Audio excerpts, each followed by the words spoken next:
کتنے؟ دو فرشتے آتے ہیں۔ پیارے بزرگوں اور دوستو، اب ذرا غور کرنے والی بات ہے کہ اس بات کا تو رد ہو رہا ہے حدیث پاک سے، یہ بخاری و مسلم کی متفق علیہ حدیث ہے، اس بات کا رد ہو رہا ہے کہ قبر میں مردہ نہیں رہتا بلکہ زندہ ہو جاتا ہے۔ مردہ اس کو کہتے ہیں جس میں جان نہیں ہوتی، مردہ اس کو کہتے ہیں جس میں پہچان نہیں ہوتی، مردہ اس کو کہتے ہیں جس کو سمجھ نہیں ہوتی، مردہ اس کو کہتے ہیں جو بول نہیں سکتا، مردہ اس کو کہتے ہیں جو سن نہیں سکتا۔ تو آؤ نبی پاک بتا رہے ہیں اتاہ ملکان، اس کے پاس دو فرشتے آتے ہیں، فیقعدانہ، اس کو اٹھا کر بٹھاتے ہیں۔ اب ذرا دیکھیے، جب تک ہم نے چھوڑا تھا تو وہ مردہ تھا، ابھی بے پاک فرما رہے اب وہ سننے کی صلاحیت والا بھی ہو گیا۔ اب ذرا دیکھیے فرشتے آتے ہیں، فیقعدانہ، اس کو اٹھا کر بٹھاتے ہیں، اور اب ذرا غور کیجئے بٹھانے کے بعد کیا کرتے ہیں۔ پیارے بزرگوں اور دوستو، سوال ہوتا ہے ما کنت تقول فی ھذا الرجل لمحمد صلی اللہ علیہ وسلم، کہ ذرا بتا یہ جو حبیب پاک ہے جن کا نام محمد ہے، یہ جو تیری مزار میں آ چکے ہیں، ما کنت تقول فی ھذا الرجل، اگر کوئی عربی گرامر کا پڑھا ہوا انٹر کا طالب علم ہوگا تو یہ بات اچھی طرح سمجھتا ہوگا۔ ھذا الرجل کا مطلب یہ ہے یہ ذات، یہ آدمی۔ ھذا کا جو لفظ ہے وہ دور کے لیے نہیں بولا جاتا، وہ بالکل قریب کے لیے بولا جاتا ہے۔ اگر کوئی آدمی دکھتا بھی ہو اور دور کھڑا ہو تو ذالک الرجل بولا جائے گا، ھذا الرجل اس کو بولا جاتا ہے جو بالکل قریب میں کھڑے ہوئے ہو، جو بالکل سامنے کھڑے ہوئے ہو۔ تو نبی پاک کی آمد خبر میں ہوتی ہے تبھی تو حاضر رجل بولا جا رہا ہے، حاضر رجل بولا جا رہا ہے۔ حبیب پاک کی آمد ہر خبر میں، ہر غلام کے پاس، ہر امتی کے پاس حضور کی آمد ہوتی ہے۔ حضور تشریف لاتے ہیں اور آقا نامدار مدنی تاجدار علیہ السلام تشریف لاتے ہیں، حبیب پاک ارشاد فرماتے ہیں اس سے پوچھا جائے گا۔ میں ذرا پوچھتا ہوں، وہ لوگوں کے پاس بھی چلے، ان سے پوچھے تو وہ کہیں گے ہاں خبر میں سوال ہوتے ہیں، بازو والوں سے پوچھے بولیں گے خبر میں سوال ہوتے ہیں، پیچھے والوں سے چلے ان سے پوچھے تو بولے خبر میں سوال ہوتے ہیں، ادھر والوں سے پوچھے یہ بھی بولے خبر میں سوال ہوتے ہیں۔ تو پھر میں کہتا ہوں مردہ ہے تو سوال کیسے ہو رہا ہے؟ سوال کس سے ہو رہا ہے؟ سوال سننے کے لیے زندہ ہونا ضروری ہے، زندہ ہونا ضروری ہے۔ تو اب سوال ہو رہا ہے تو یہ سننے سے پتا چلا وہ زندہ ہو گیا ہے۔ اچھا چلو ایسا نہیں ہے کہ صرف سننے کے لیے زندہ کیا گیا یا سننے والی سماعت کی زندگی دی گئی، نہیں، ابھی بے پاک آگے ارشاد فرماتے ہیں اب وہ میرے بارے میں اس سے جب پوچھا جائے گا وہ اگر ایمان والا ہوگا فَأَمَّا الْمُؤْمِنُ، پس وہ ایمان والا ہوگا تو کہے گا اشہد ان محمدن عبدہ ورسولہ۔ حبیب پاک ارشاد فرماتے ہیں وہ کہے گا یہ اللہ کے رسول اور اس کے بندے محمد الرسول اللہ ہے۔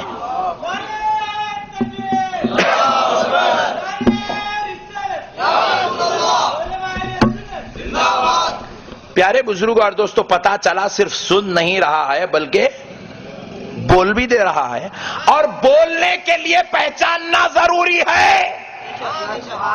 اپنے مولوی صاحب کا نام نہیں لے رہا ہے، جس کو خبر میں دیکھ رہا ہے اسی نبی اعظم کا نام لے رہا ہے، اسی نبی اعظم کو پہچان رہا ہے۔ تو پہچاننے کے لیے عقل کا ہونا بھی ضروری ہے، دماغ کا ہونا بھی ضروری ہے۔ تو پھر اب دیکھو اٹھا کر بٹھایا گیا تھا، فیقعدانہ، بیٹھنے کے لیے اب اس کے جسم میں بیٹھنے کی صلاحیت ہونا ضروری ہے۔ تو بتلایا گیا کہ پورے شعور کے ساتھ خبر میں زندہ کیا جا رہا ہے۔ اب اور ایک بات دیکھ لو پیارے دوستو، بعض لوگوں کے بڑے خطرناک اعتراض ہوتے ہیں۔ میں اپنا ایک عقیدہ دیتا ہوں، اگر سمجھ میں آئے تو ورنگل کے پیارے سنی بھائیوں قبول کر لو، نہیں سمجھ میں آئے تو واپس دے دو، میں اپنے ساتھ حیدرآباد لے جاؤں گا، وہاں کی قوم بڑے اچھے انداز میں سمجھتی ہے۔ یہ میرا عقیدہ ہے، میں نے کسی کتاب میں پڑھا نہیں ہے، میں نے کسی مولوی سے سنا نہیں ہے، یہ میرا اپنا عقیدہ ہے۔ میں ایک سوال کرتا ہوں کہ حضور نبی پاک ارشاد فرماتے ہیں جب میت کے پاس اتاہ ملکان، دو فرشتے آتے ہیں، فیقعدانہ، اس کو اٹھا کر بٹھاتے ہیں، اور کس لیے بٹھایا، کس لیے جا رہا ہے؟ بعض نادان سوال کرتے ہیں کہ بھائی وہ سیلو کے پتھر لگانے کی ضرورت نہیں ہے، مٹھی کو مٹھی میں ملاؤ۔ ہم نے کہا بھی گاڑنے کی ضرورت بھی کیا ہے، کیچڑ میں پھینک دو، قصہ ختم ہو جائے گا۔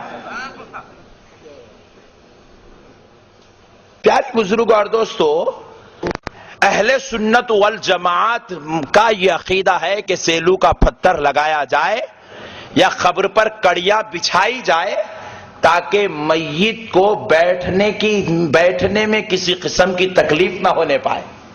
حدیث پاک ہے، میت کو قبر میں فرشتے آ کر اٹھا کر بٹھاتے ہیں، اور ہمارے خاندان والوں کو آپ نے دیکھا بھی ہوگا، جب ان کو قبر میں لٹاتے ہیں تو سرانے کی ڈوری کھول بھی دیتے ہیں تاکہ کسی قسم کی تکلیف بھی نہ ہونے پائے۔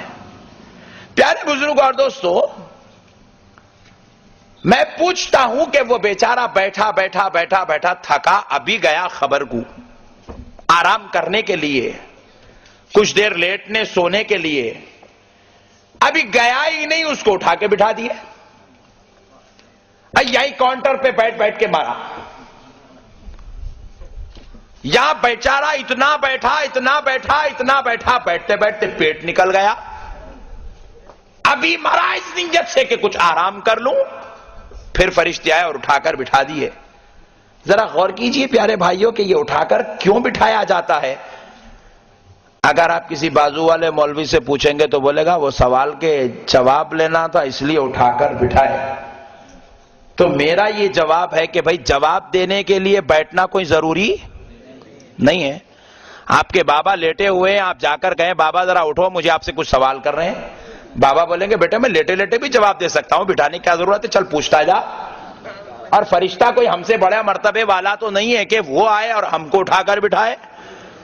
فرشتے کا مقام تو چھوٹا ہے انسان کے سامنے، تو ایک چھوٹے کے لیے بڑے کو بٹھانا کوئی کمال کی بات؟ تو پتا چلا کہ جواب لینے کے لیے بٹھایا نہیں جا رہا ہے۔ بعض لوگوں نے کہا کہ نہیں اس لیے بٹھایا جا رہا ہے کیونکہ اس کا چہرہ دیکھنا تھا، تو بھائی لیٹے ہوئے آدمی کا بھی چہرہ دیکھتے ہیں، بٹھانے کی کیا ضرورت ہے؟ جب ہم دیکھ رہے تھے آخری وقت میں چہرہ تو بٹھا کے نہیں، لٹا کر ہی دیکھ رہے تھے۔ فرشتہ بھی لٹا کر دیکھے گا، بٹھانے کی ضرورت کیا ہے؟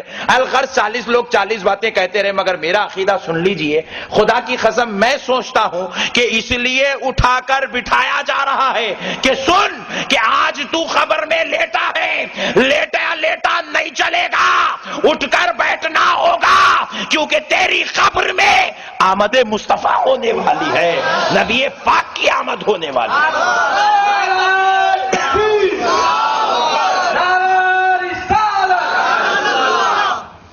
اسی لیے نبی پاک کے کلام پر بھی قربان جائے، کتنی حکمت والا کلام ہے۔ فَيُخْرِدَانِهِ کا لفظ مصطفیٰ نے پہلے بیان کیا اور اپنے بارے میں پوچھے جانے والے کا سوال کا تذکرہ بعد میں بیان فرمایا۔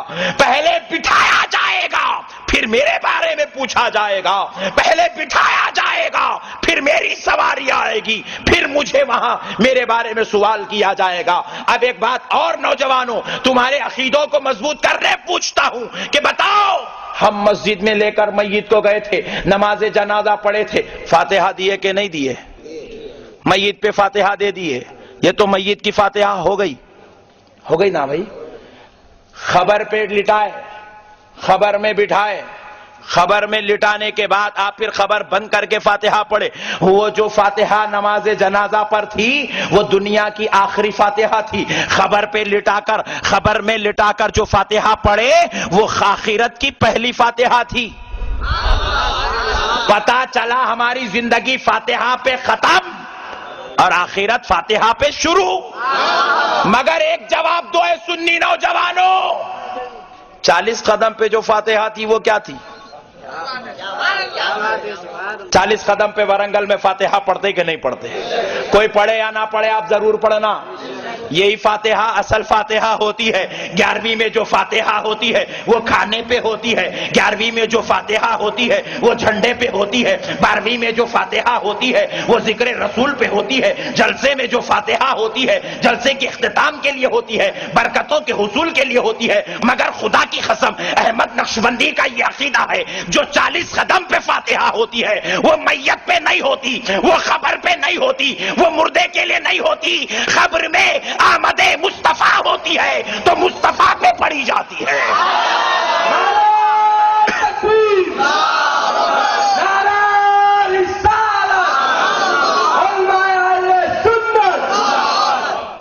ہر فاتحہ کا تعلق کسی اور سے ہوگا، میت والی فاتحہ کا تعلق جو 40 قدم پہ ہوتی ہے وہ براہ راست آمد مصطفیٰ پر دربار مصطفیٰ میں پیش کی جاتی ہے۔ پیارے بزرگ اور دوستو، قربان جائیں، حبیب پاک ارشاد فرماتے ہیں تم بس میت کو لٹا کر چلتے ہو، ہم آ جاتے ہیں۔ قربان جائیں پیارے بزرگ اور دوستو، اب ذرا غور کیجئے گا، حبیب پاک نبی کریم صلی اللہ علیہ وسلم کی آمد ہوتی ہے، حضور فرماتے ہیں پوچھا جائے گا ما کنت تقول، لفظ پر بھی غور کیجئے، حدیث پاک کے الفاظ ہیں اور یہ اتنی ٹھیٹ حدیث ہے اہل حدیث بھی انکار نہیں کر سکتے۔ یہ الگ بات ہے کہ وہ حدیث والے اپنے کو کہتے ہیں مگر حدیث مانتے نہیں ہیں، بڑی شریر طبیعت کے مالک ہیں اور کیسی انٹرنیشنل حدیثیں لاتے ہیں، دیکھیے سنیں گے تو آپ بھی ششدر اور پریشان ہو جائیں گے، یہ کہاں سے حدیث لا لی ہے۔ میں مسجد میں نماز پڑھا رہا تھا تو وضو خانے کے پاس وضو کرنے کی غرض سے بیٹھا، امامت کے دور میں بیٹھا وضو کر رہا تھا، ایک چاچا گئے، ضرورت سے فارغ ہوئے آئے، بازو ایک نل سے پانی ہاتھ میں لیے، کرتا اٹھا کے مار لی۔ میں پریشان ہو گیا، مطلب یہ کیا ہے بھائی نیا سسٹم، امریکہ بھی جہاں شرما جائیں وہاں یہ چاچا پیدا ہو جائے۔ میں نے پوچھا چاچا اتنی انتہا درجے کی بےہودے پنے کی حرکت کہ سب لوگ اندر کرتے ہیں اور تم باہر، سب کپڑے نکال کر اور تم کپڑوں پر سے؟ پوچھے مولانا آپ کو نہیں معلوم؟ مولا مجھے نہیں معلوم بھائی، یہ ڈپلیکیٹ ہے اسرائیل کے اور جاپان کے باتیں، مجھے کیا معلوم؟ تو بولے مولانا آپ کو معلوم ہونا چاہیے، آپ عالم ہے، یہ حدیث میں ہے۔ بولا اماں یہ حدیث کہاں سے نکال کے لایا بھائی؟ کرتے اٹھانا پانی مارنا یہ حدیث کہاں سے نکلی رے بھائی؟ نبی کے دور میں کرتا بھی عجیب تھا اور تیرا کرتا عجیب ہے، تو یہ طہارت لینے کا یہ سسٹم کہاں سے؟ بولے مولانا حدیث میں، یہ جو گندا کام کرے سمجھے حدیث میں ہے۔ تو میں نے کہا نادان، تجھے تیری حدیث مبارک، تو حدیث پڑھتا رہے، تجھے ایسی حدیثیں ملتی رہے اور ہم حدیث پڑھے تو احمد مصطفیٰ والی حدیث ملتی رہے۔